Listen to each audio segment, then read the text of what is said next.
ओम शांति। आज 27/12/2024 प्रातः मुरली ओम शांति बाप दादा मधुबन। आज महावाक्य बाबा कहले मिठे बच्चे माया बहुत शक्तिशाली अटे, ताठारू सावधान रुह। केबे भी यही विचार न आसू जे आमे ब्रह्मा को मानुनाहु, आमर तो सीधा सड़क शिव बाबा सहित संपर्क रही। प्रश्न, केउं पिलामानंक प्रति समस्तंकर स्नेह स्वतः जाइथाए? उत्तर, जीए प्रथमे प्रत्येक कथा को निजे वास्तविक भावे धारण करी पुणी अन्य मानंकु कहउचंती, सेमानंक प्रति समस्तंकर स्नेह स्वतः जाइथाए। ज्ञान को प्रथमे निजे जीवन रे धारण करी बहुतंकर सेवा करिबा को हेबो, तेबे जाई समस्तंकर स्नेह मिलिबो। जदि केही निजे करुनाहंती, केवल अन्य मानंकु कहउचंती, तेबे तांकु किए मानिबो? सीए तो जेपरी पंडित होई गले। धारणा पाई मुख्य सार, बहुत राजकीयतार सहित मिठा होई चालिबाकु हेबो।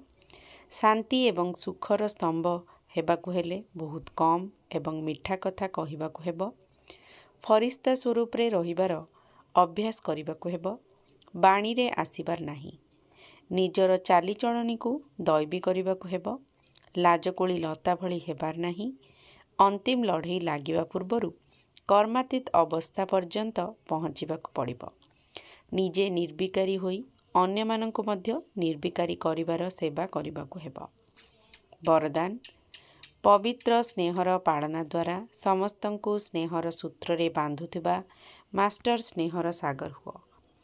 जेतेबेले स्नेहर सागरंक सहित स्नेह संपन्न नदी मानंकर मिलन होइथाए, सेतेबेले नदी मध्य निजर पितांक समान मास्टर स्नेहर सागर होई जाए। सेथिपाई सारा विश्वर आत्मा माने स्नेहर अनुभव द्वारा स्वतः ही निकट को आसी थांती। पवित्र स्नेह बा ईश्वरीय परिवारर पालना चुंबक भली स्वतः ही प्रत्येकंकु पाखकु टाणी आनी थाए। एही ईश्वरंक स्नेह समस्तंकु सहयोगी करिबा सहित आगकु बढ़िबार सूतारे बांधी देई थाए।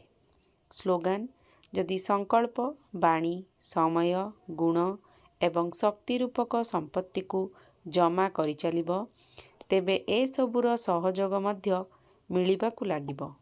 ओम शांति।